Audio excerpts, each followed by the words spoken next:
उपमुख्यमंत्री अजित पवार यांनी आज पत्रकार परिषद घेतली.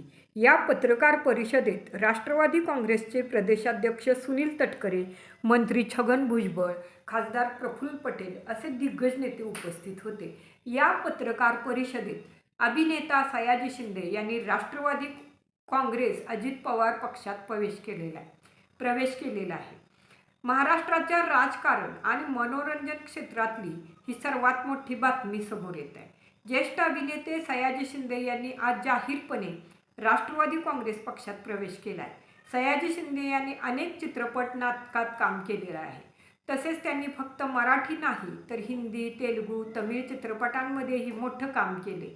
सयाजी शिंदे हे त्यांच्या सामाजिक कार्यामुळे देखील प्रसिद्ध आहेत. सयाजी शिंदे यांनी पर्यावरणाचा समतोल राहावा यासाठी स्वतःहून पुढे येत लाखो झाडं लावली आणि त्यांना मोठं केलं.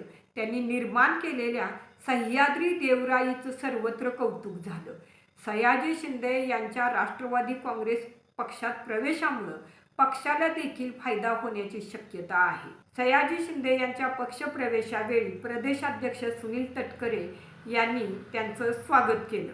पण असं असलं तरी सयाजी शिंदे यांचा एकूणच प्रवास कसा आहे ते आपण या व्हिडिओमध्ये पाहणार आहोत. पण त्या अगोदर बोल हटके न्यूजला सबस्क्राईब करा आणि व्हिडिओ आवडला तर लाईक करा. या मराठमोळ्या अभिनेत्याची वेगळी ओळख करून देण्याची आज आवश्यकता वाटत नाही, कारण सयाजी शिंदे एक भारतीय अभिनेता बनलाय.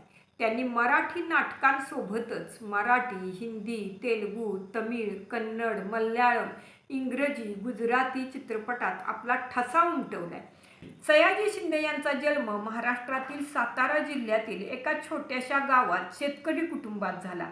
घरच्या हलाखीच्या परिस्थितीमुळं गाव सोडलं, सातारा शहर गाठलं. नाईट वॉचमनकी करून मराठी विषयात पदवी घेतली. महाविद्यालयीन जीवनात हौशी नाटकं करता करता सयाजी शिंदे आज मराठीच नाही तर हिंदीसोबत दाक्षिणात्य सिनेसृष्टी देखील गाजवत आहेत. एखाद्या चित्रपटाच्या कथेला शोभावा असाच सयाजी शिंदे यांचा प्रवास आहे. सयाजी शिंदे यांचा जन्म 13 जानेवारी 1959 रोजी सातारा जिल्ह्यातील वेळेकामती नावाच्या छोट्याशा गावात शेतकरी कुटुंबात झाला. गावात राहत असताना सयाजी यांना त्यांच्या दडलेला अभिनेता स्वस्थ बसू देत नव्हता. अखेर सयाजी यांनी गाव सोडून सातारा गाठलं. सयाजी यांनी मराठी भाषेत पदव्युत्तर शिक्षण पूर्ण केलं. महाराष्ट्र शासनाच्या पाटबंधारे विभागाचा नाईट वॉचमन म्हणून नोकरी करत अभिनय करिअरची सुरुवात केली. तेव्हा सयाजी शिंदे यांचा 165 रुपये पगार होता. या दरम्यान साताऱ्यात सयाजी यांची गाठ सुनील कुलकर्णी या रंगकर्मीशी पडली आणि खऱ्या अर्थानं सयाजी यांचा फेम प्रवासाला सुरुवात झाली. सयाजी शिंदे यांनी 1978 मराठी एकांकिका स्पर्धेतून सगळ्यांना स्वतःची ओळख करून दिली. हीच त्यांच्या अभिनय कारकिर्दीची सुरुवात म्हणावी लागेल. 1987 झुलवा नावाच्या मराठी नाटकातील त्यांच्या अभिनयानं प्रेक्षकांचं लक्ष वेधून घेतलं. तेव्हापासून त्यांना चाहत्यांनी भरभरून लोकप्रियता मिळवून दिली. सयाजी शिंदे यांनी नियमितपणे नाटकातून भूमिका करायला सुरुवात केली. पण आपल्या अभिनय गुणांना अजून वाव मिळावा या भावनेतून सयाजी यांनी मुंबई गाठली. मुंबईत अनेक थिएटर वर्कशॉप करत असतानाच अभिनयाचं शिक्षण पूर्ण केलं. थिएटर करत असतानाच त्यांना अबोली हा चित्रपट मिळाला. अबोलीमधील त्यांची भूमिका प्रचंड गाजली. सर्वोत्तम अभिनेत्याचा पुरस्कार देऊन त्यांचा सन्मान देखील झाला. थिएटर आणि मराठी चित्रपट करत असतानाच सयाजी यांना पहिला हिंदी चित्रपट मिळाला, शूल चित्रपटानंतर सयाजी शिंदे यांनी मागं वळून पाहिलं नाही. सयाजी यांनी आज मराठी, हिंदीसह अनेक भाषांमध्ये त्यांच्या अभिनयाचा ठसा उमटवलाय.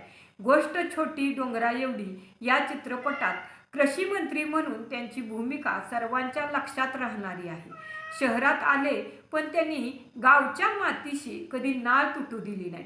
चित्रपटांमधून अफाट यश, कीर्ती, प्रतिष्ठा सोबत पैसा मिळवलेल्या सयाजी शिंदेंचे पाय आजही गावच्या मातीतच घट्ट रोवले आहेत.